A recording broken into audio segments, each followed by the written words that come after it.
Welcome to the Flow State Podcast, where we're all about finding balance in your everyday life. We are your hosts, Monica Groney. Norah Candido.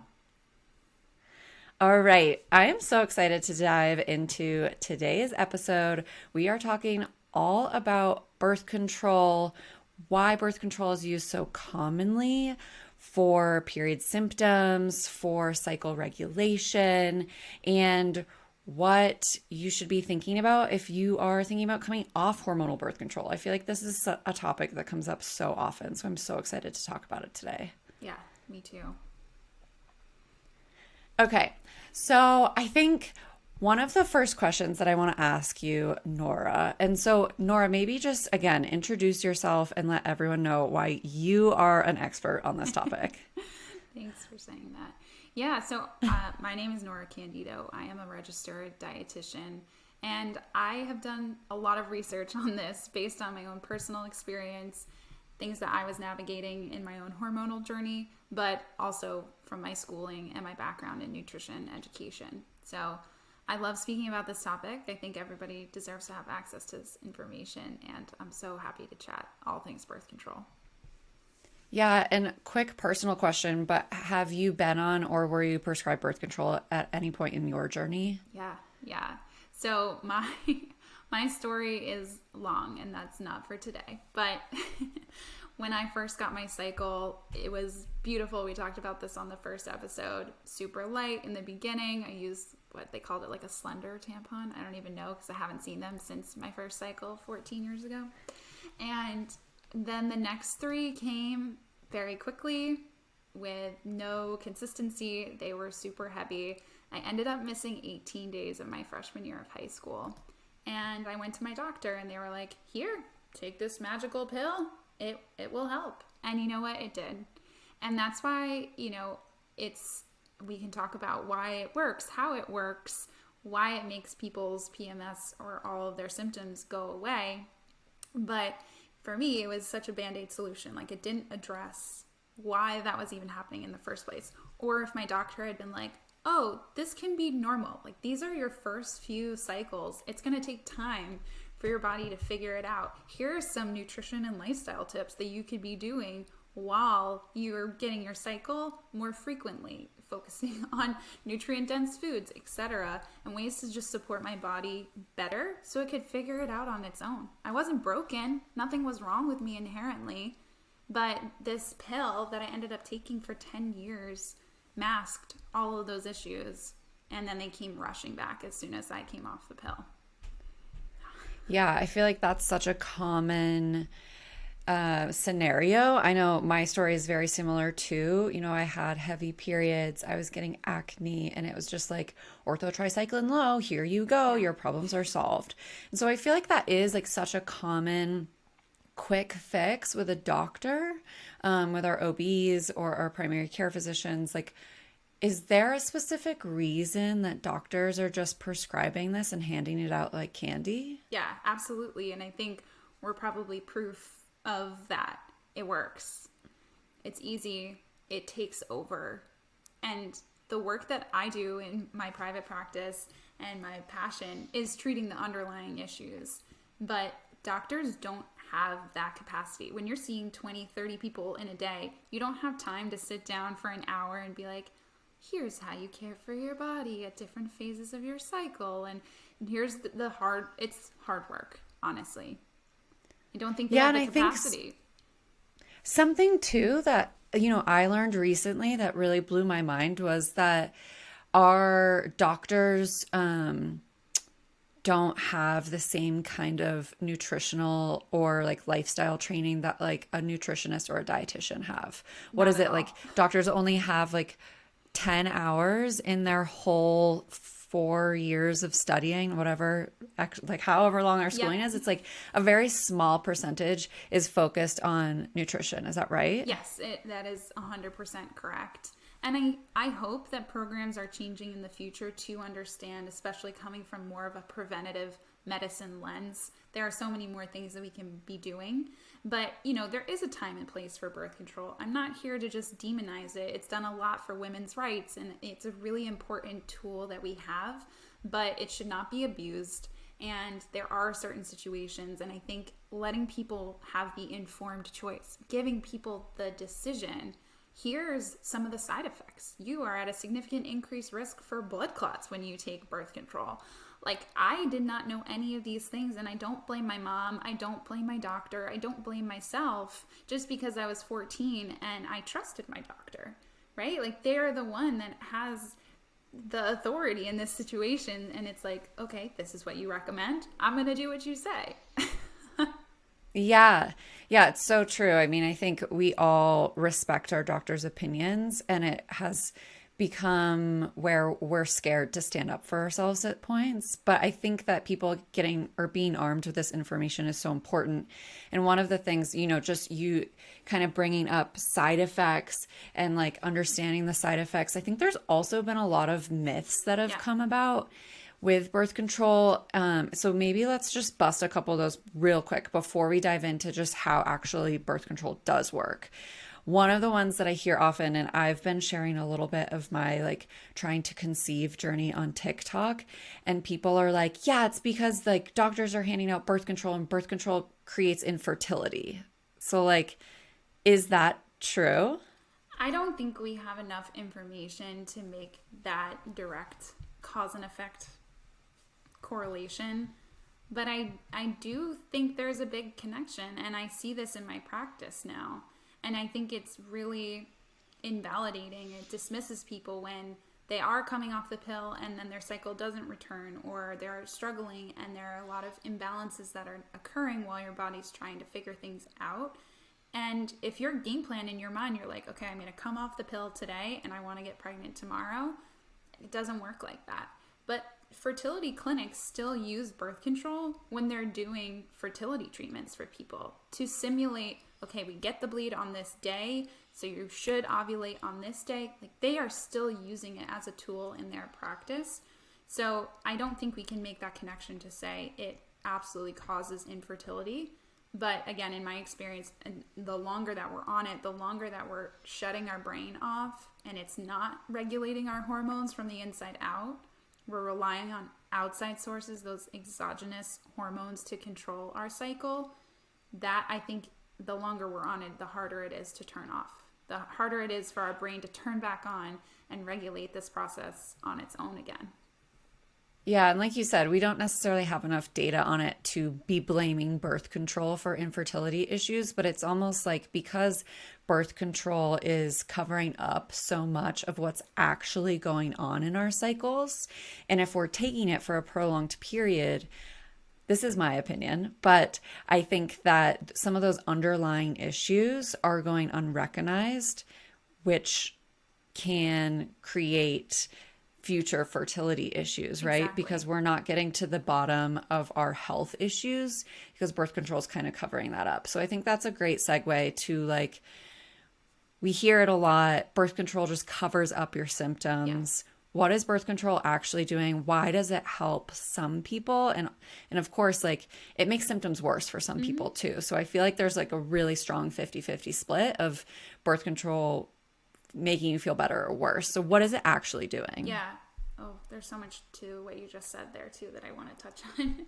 But so again, it is this outside, and we're speaking specifically to oral contraceptives. So this is a blend of both estrogen and progesterone that we're taking in a pill form. So it's exogenous. Those hormones are coming from an outside source.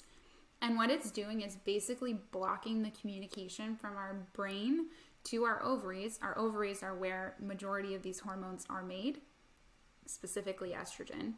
And it shuts that communication pathway off. Because you're getting them from the outside source, your brain is able to kind of turn that pathway off. So in doing that, it's basically simulating menopause in our body, because we're not ovulating. When our levels are just consistent across the board, there's no monthly fluctuations. That's why you might feel similar every single day. And that's a lot of what I hear when people transition off the pill, is noticing different energy fluctuations throughout the month, their mood changing in different phases of their cycle, etc. Where on the pill, you might just feel pretty flat.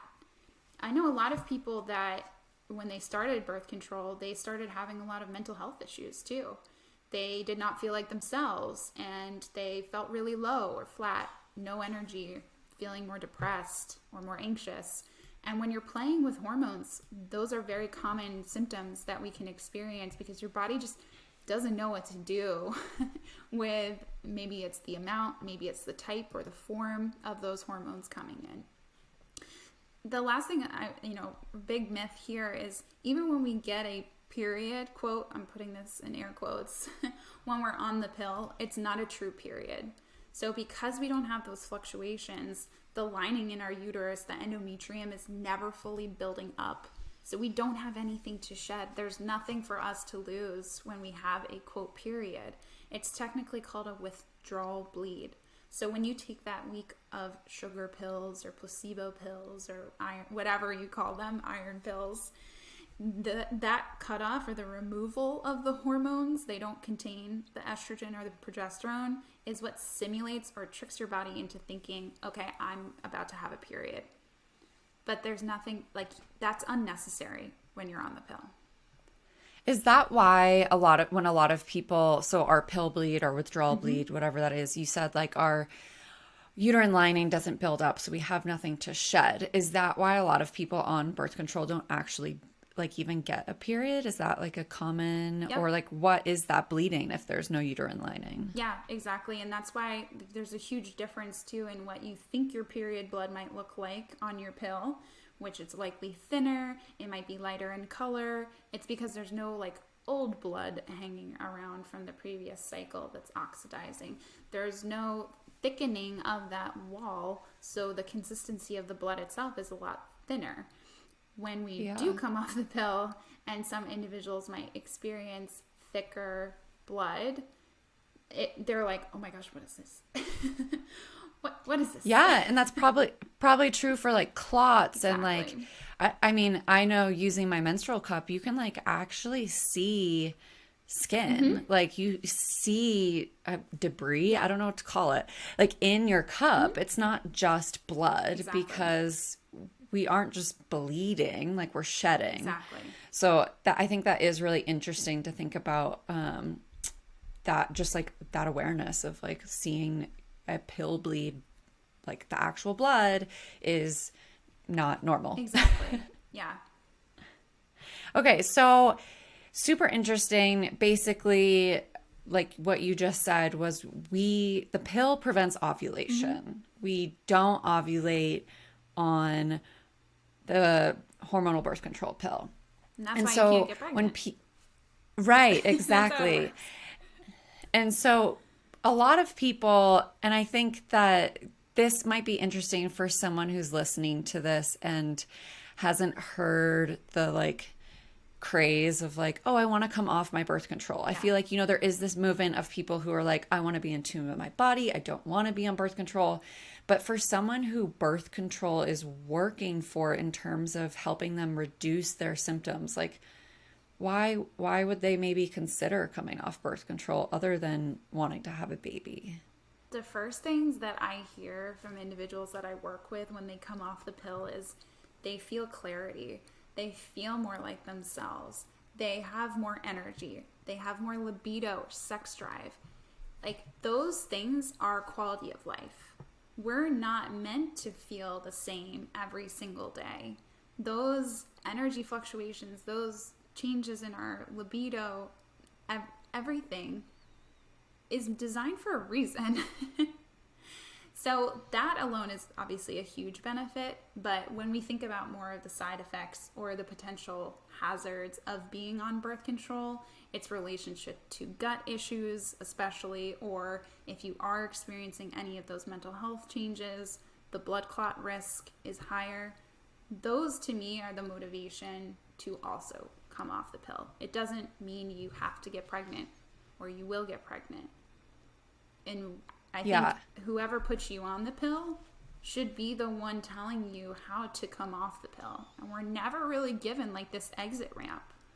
Like there are things that I recommend we do for 3 months before we even think about coming off the pill, just to make that transition smoother, because that was not my experience. I feel like I got punched in the face when I came off of the pill with my symptoms coming back.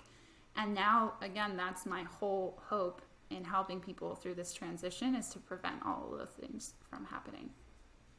Yeah, you just said so many things. At first, I just want to say, like, it's so true. The quality of life and us experiencing our natural energy fluctuations is like a true gift. So I think that that's a conversation we need to dig into on another episode sometime, of just like truly understanding what those energy fluctuations are and how we can align with them to really live to our full potential. But the other thing you were saying is there are certain things we can do when we decide we want to come off before just cold turkey.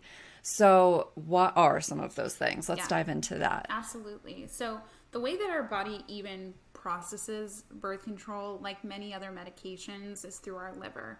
So we really want to focus a lot on supporting our liver with nutrients coming from food and supplements, and lifestyle behavior things as well. So just going to kind of rattle off a lot of those things, because the pill naturally depletes a lot of our B vitamins, and that's through the way that it's metabolized, if you're curious why it does that. And so it's using a lot of those B vitamins, zinc, selenium, magnesium, vitamin C, and vitamin E. So the number one thing that I talk to people about before they come off the pill is starting a really good quality multivitamin. And this is where Maria is perfect for this. Like, it's literally designed for that.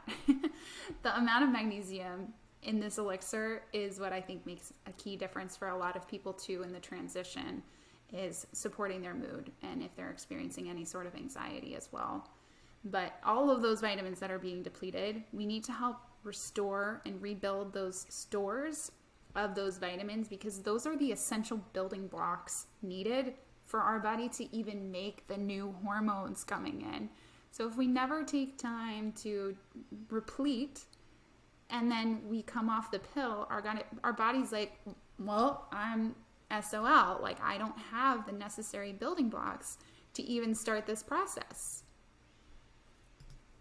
Yeah. Yeah, it's so interesting. And like, yes, it's amazing the amount of nutrients that are depleted by birth control. And it's not just birth control. Like, there are so many prescription drugs that deplete nutrients. And it's probably like because of how it affects our guts and how we, metabolize food and are able to absorb nutrients. But I think that that's just like such a mind-blowing thing that doctors don't tell us when they prescribe birth control, that we should also be adding in a really robust multivitamin to make sure that our bodies can still get the nutrients it needs. Exactly. So adding in a really robust multivitamin, it sounds like if you're on birth control, you should just do it anyways, even if you're not thinking about coming off. And then increasing some of those nutrient-rich foods around that time. What else? Is there anything else in there? So when I think about like liver support as a whole, I think about the things that tax our liver. So unfortunately, that is alcohol, it's sugar, it's caffeine. All of those are depleting our B vitamins, especially when they are being metabolized or broken down in the body. So limiting those things, especially while your body is going through this dramatic transition, is essential. For me, it's pretty non-negotiable. Other foods specifically that we can be adding in to support our liver are foods that naturally contain sulfur. So there's a whole process in the liver, sulfonation. It helps to break down, that's the main process. And this is our body's natural detoxifying organ. Like, all of our blood runs through here. This is where all the hormones are regulated. So it's essential that we are supporting this. So those high sulfur rich foods are arugula, anything bitter, dandelion greens, microgreens have the highest concentrations of sulfur. All the brassicaceae vegetables like broccoli, cabbage, cauliflower, Brussels sprouts, the ones that make you toot, that's for a reason. It's the sulfur in there, right? Eggs themselves contain sulfur, and even some dairy products, nuts and seeds as well. So I recommend my clients to have 2 servings of those daily, regardless of where you are. Like, our liver does such important things for us, and we need to be supporting it. And 2 servings looks like 1 cup uncooked, half cup cooked. any of those things. Or the microgreens, they can just be eaten raw. You can do about a half a cup as well. Yeah, I think it's so interesting when I learned about our pathways of elimination, our organs of detox, and how that affects our hormones. Yeah. Like, we learn about our hormones, but we don't really, like, I've always thought about them as a separate entity in my body. But in reality, they're like the, like, communication pathways between our brain and our digestion and like how we detox all of the things in our body. And so without supporting our detox organs like the liver, our hormones get really, really out of whack. And I feel like the same thing is true for digestion, Yes. right? Yeah. So the liver is like the first stop for hormones, but once the liver has packaged things up nicely, it sends them on their merry way. They're traveling through our GI tract, our digestive system. There's actually a specific portion of our microbiome, so that's like the whole ecosystem within our gut that has the both good bacteria and quote bad bacteria, that they live harmoniously in there most of the time. But there's a portion of this called the estrobolome that directly manages how much estrogen our body holds on to and how much it gets rid of. So when there's any sort of imbalance in that bacteria, in the microbiome, it's going to directly affect how much estrogen your body holds on to or gets rid of. I think that's a huge thing that we're not always addressing, and that's why I focus on the gut health side of things first. So while you're coming off the pill, while your body is transitioning, we need to make sure that that master regulator, our liver, and I call our estrobolome the second thermostat. For me, it's like the second place. And if we're not doing it in that order, it's not going to work. Things are going to go haywire. Yeah, super interesting. And I mean, they say like what, a raw carrot a day to like help with estrogen Yeah. balance. Is that a true thing? Yeah, it's in the skin too. So don't peel them. You need it. The skin component is actually essential. Oh, Like, so interesting. I baby didn't know carrots that. Don't count, unfortunately. And also leave a little like soil on there. Those are good soil-rich, beneficial bacteria. It's a natural place for us to get them. Yeah, that's a great way to stimulate our estrobolome, but also just motility in general. Lastly, Yeah. is like Oh my God. the third stop is going to the bathroom. So if you're not going to the bathroom well, I mean like a good bowel movement, complete, it feels satisfying every day, that's where we need to start. Because if your body has said, okay, we have enough hormones, we're going to get rid of the rest, and then it's just sitting in your body, in your colon, and not going anywhere, those things get recycled right back into your system. I see this all the time.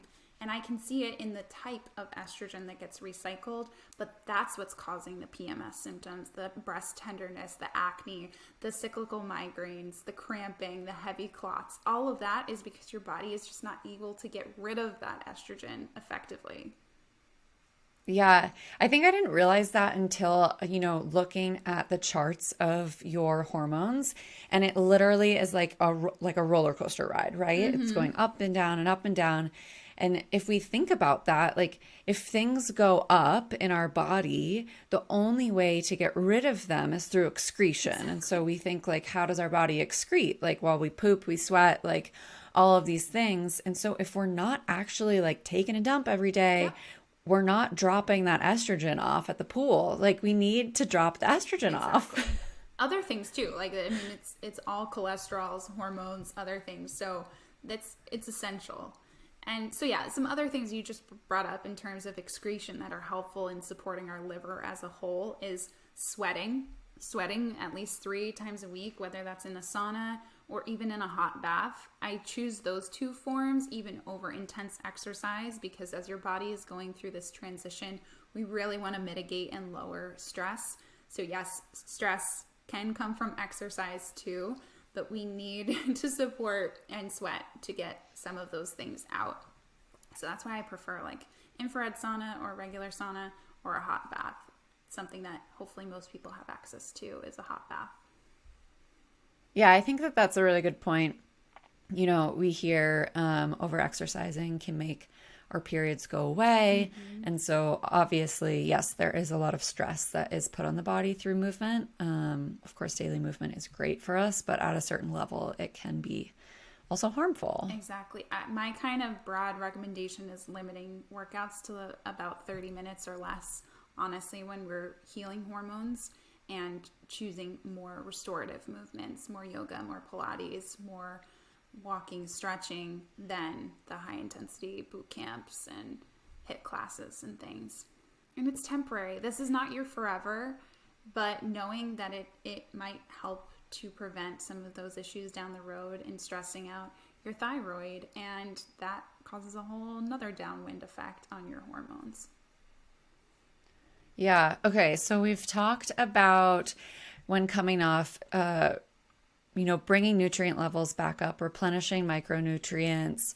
We've talked about reducing things that are going to affect our liver and improve our liver health. So, like eliminating the caffeine, the alcohol, the stress, and then also thinking about our gut health. And so, thinking about how we are metabolizing and excreting the necessary things while also just being able to actually absorb nutrients. So, what else in terms of pre coming off? What should we be thinking about? Yeah. So again, as we talked of how birth control works in the first place, of shutting off that communication pathway. So it's called the HPA axis. It's our hypothalamus, the pituitary, and the adrenals. That axis also goes to our ovaries, the HPO axis. So when we're coming off the pill, we want to do everything in our power to support that communication pathway, which is also our nervous system. It's through the vagus nerve. So I talk a lot about nervous system support and vagus nerve exercises, and these are fun. These are really fun. Do you know any of these? No, this is the first time I'm hearing about this, and so I'm actually super interested. I'm like, I feel like I need to do this. Oh my gosh. Okay, cool. I love that I'm inciting this info for you. Yeah, so the vagus nerve, it is bidirectional, meaning it sends signals from our brain to the rest of our body, but it also is receiving those messages from other parts in our body and sending them back up to our brain. So, briefly, when we talk about like the mind-gut connection, if there's anything off in your gut, it's also sending signals back up to your brain saying things are really off and you might feel unwell, like depression, for example. So ways that we support this pathway as a whole, it is a nerve. It runs parallel to our spinal cord. So anything using our throat and having any sort of vibration is what can stimulate the vagus nerve. So things like humming, that vibration right behind your throat box, is going to stimulate the vagus nerve. Gargling, anything, water, whatever liquids, for like 2 minutes a session. Chanting, like when we think about, especially in a yoga class, you might chant the word Om. There's legit reason for that. It's the vibration that helps to stimulate that pathway. Yodeling. So I don't know many yodelers. I don't know about you. Maybe they do more so in the countryside, but still that vibration pattern. But also things like meditation, deep belly breathing, all of those things are very, very calming for our nervous system and help to just soothe things overall and really help to stimulate the vagus nerve. I'm going to have to howl at the moon more often or something. I feel like that would work. Oh, it definitely work. Definitely work. Singing, chanting at your full moon circle. Yeah. Oh my God. I love that. I think that's so cool and it can really become like a mindfulness practice for people too, right? It's just like working in a moment where you're connecting with your body a little bit deeper. So that's super, super interesting. And just having to create these pathways and like reinvigorate things that get halted from birth control. Exactly. And yeah, some other kind of things just supporting that HPO axis specifically. It needs vitamin C to function. So again, that can be found in Morea or eating naturally vitamin C rich foods, right? Citrus, even broccoli, peppers, all contain natural sources of vitamin C.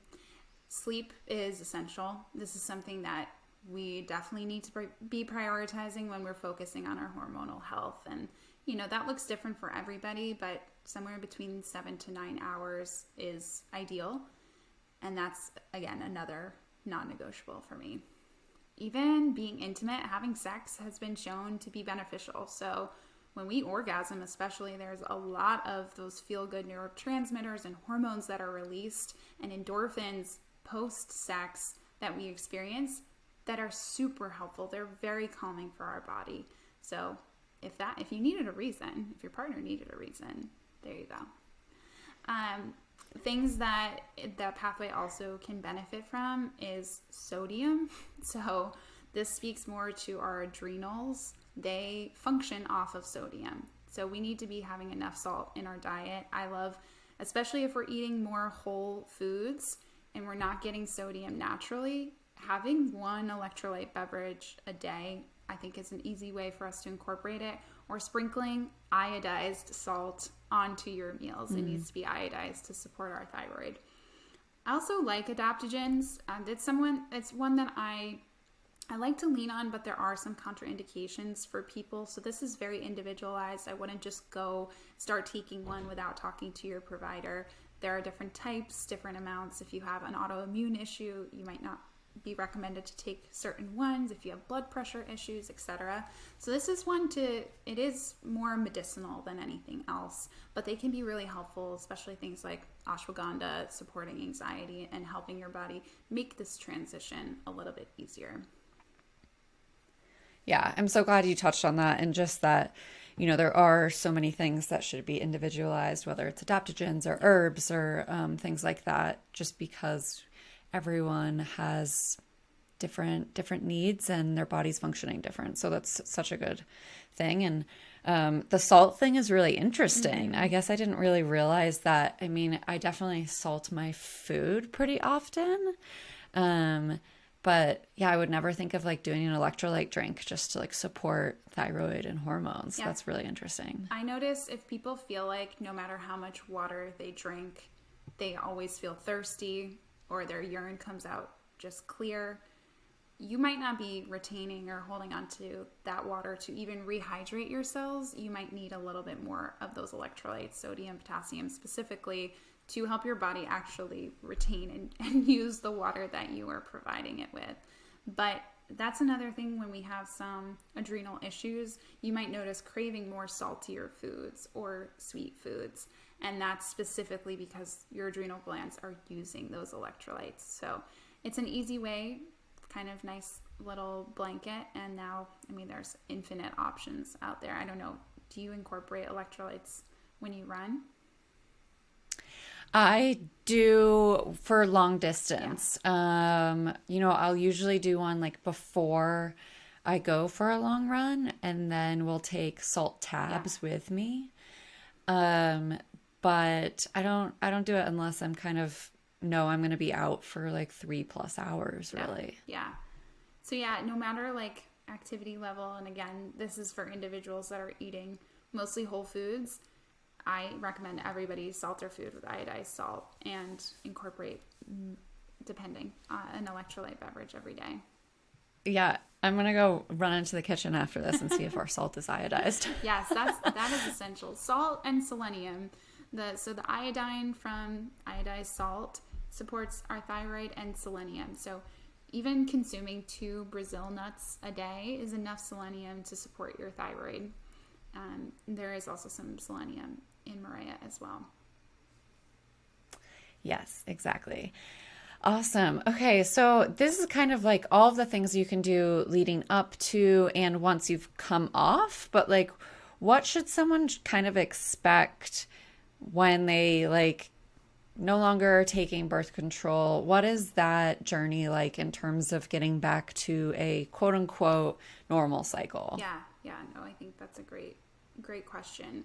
So I would be remiss not to talk about nutrition, as I am a registered dietitian, and I think a really important thing to also reduce stress in our body while we're making this transition, while your body is trying to come off of the pill, is making sure we're just getting adequate nutrition in general. The composition, sure, it's something to focus on. We want to get enough fiber that helps us go to the bathroom. We want to get those complex carbohydrates for energy, enough protein, enough fat Fat is the building block for a lot of our hormones, so I don't recommend fasting at all. If you are a menstruating person, it is a source of stress, and I always recommend people to start eating an hour within waking as a way to also get their metabolism going, get their motility moving, and another way to just reduce stress overall in the body.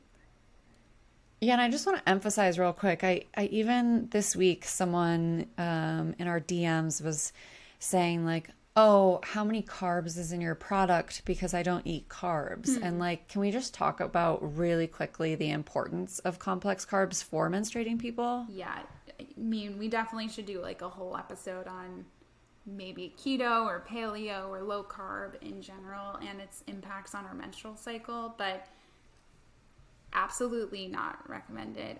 We need carbohydrates. It's our brain's primary source of fuel. And I think something that can be helpful to think about when you are eating them, or if this is maybe a food that you've limited in the past, or you have a label on it for some reason, identifying like, where did that even come from? What is telling you to do that? If your body is craving carbohydrates, there's a reason. It's energy, it's fuel, and it's essential. And again, those are part of the building blocks to even make our hormones. So in order to have happy hormones, we need to be incorporating adequate amounts of carbohydrates. And that number is completely individualized. I'm never going to throw out numbers, recommendations, macronutrients here, but that is something that should be a part of your diet when you are, period. It should be a part of your diet, period. But especially when we're healing our hormones, we need to make sure that we're getting enough.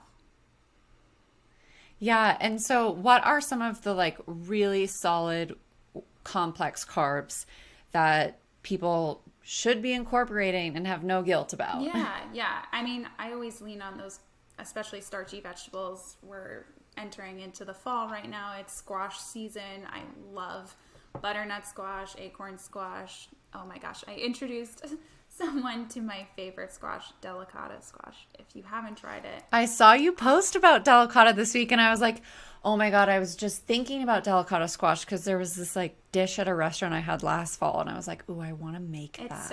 It is my favorite. It tastes like candy. So yeah, those starchy vegetables, which even incorporates carrots on that list, any sort of legumes, beans, chickpeas, lentils, quinoa, those are all, quinoa's actually a seed if you didn't know. It's not a grain. So those are great ways for us to incorporate a lot of those complex carbohydrates into all of our meals. Amazing. Okay. So glad we touched on that. And yes, we'll have to do, I think, a larger episode all about like the importance of carbs and why women shouldn't be keto. Because like the amount of people who are like, oh, I'm keto. You're like, oh no. Yeah. Like your poor body is screaming for help. No judgment though. I mean, I've tried a lot of things too. I totally get it. But yeah, I think okay. Your original question was like, what can we expect when we're coming off the pill? Like, what does this timeline kind of look like? And, you know, we just talked about a lot of different things to be doing. And I would say pick one or two that you can focus on that feels very doable, super realistic. You can commit to doing this every day to support your body, and even telling yourself like, I'm doing this to support my hormones. I'm creating this boundary in my life. I'm putting my phone away an hour before bed. I'm prioritizing my sleep because I'm prioritizing my hormone healing, etc. And the more you just tell yourself like, there's a reason, there's a reason we're doing this. I think that really helps people to make some behavior change. But overall, I expect about a 3-month window before there are any hormone changes. And there's a reason for that too. So the follicles, which we need like a whole anatomy lesson here, but we're born with all of the eggs we're ever going to have. We don't create eggs later on in life. But the follicle, which is like the house for the egg, takes 90 days to grow.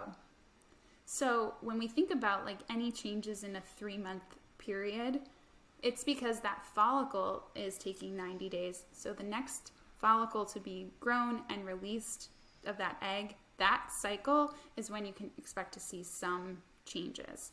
So I really like to give people like a 3-month timeline. Okay, you're trying to conceive. Let's focus on these things for the next 3 months after coming off the pill before we start trying. Like getting your body prepared mentally, physically, etc.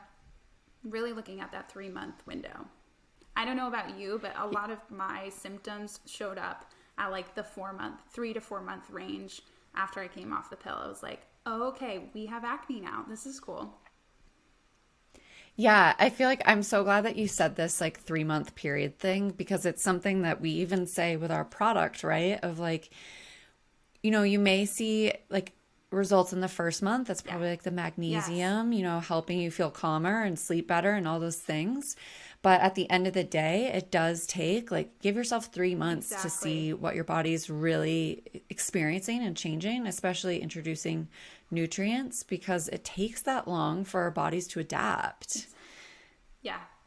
Yeah. So it's so important for us to like recognize those things and like hear them over and over of we're so used to getting immediate Mm-hmm. results from like prescription drug, from just taking ibuprofen, like this like quick fix. And unfortunately, when we're doing things from like a deep rooted place, and I hate to say the right way, but I believe that this is like, a nourishing, proper way to support our bodies, it takes freaking Yeah. time. Yeah. I think it is really hard, especially if you are told or taught that it doesn't really impact things. So if your expectation is, okay, I'm going to come off the pill and I'm going to get my cycle and we're just going to move on, no one has given you this information that we're telling you today, that that's not realistic. That's the abnormal, that's the outlier experience. That's not the normal experience when we're coming off the pill. So yeah, being realistic about it, I think, is helpful. Yeah, and I really love too that you like brought us all kind of back to reality of we talked about so many things today that you should do, and at the end of the day like pick two, Mm-hmm. like do something that's realistic for you. We're sharing this information not to overwhelm you or not to make you feel like you're not doing it right or Absolutely. inadequately. We're trying to just equip you with a range of things that can be supportive if you are considering going off the pill, if you're on the pill, if you're in the transition off of the pill. Like there is so much you can do, but really commit to one or two and see how it goes. One of my kind of last questions, I think, is so say someone has done a lot of the right things, they have come off the pill, and it's been 3 or 4 months, and they are still just Mm-hmm. spiraling. Like symptoms are back with a vengeance. Like you said, like acne is back, and they are just like, oh my God, I want to go back on the pill because I just can't take it. Like what should someone's action steps Yeah. be in that instance? Yeah, and that's typically where people call me. That's when I get the frantic, help me. And that is, I think, a really good next step is finding a provider that you trust who is very familiar with this work. They know what to do. They've dealt with it many times before. They don't have to have this lived experience. I consider that to be a bonus. I'm not regretful that I had a really challenging time with coming off of the pill. It only allows me to have some compassion and understanding for my patients and clients. But yeah, troubleshoot, figuring out where this imbalance lies. Is it your thyroid? Is it your gut? Is it your hormones being off kilter? Do you actually have undiagnosed issue going on, like PCOS, like endometriosis, which both can be managed completely?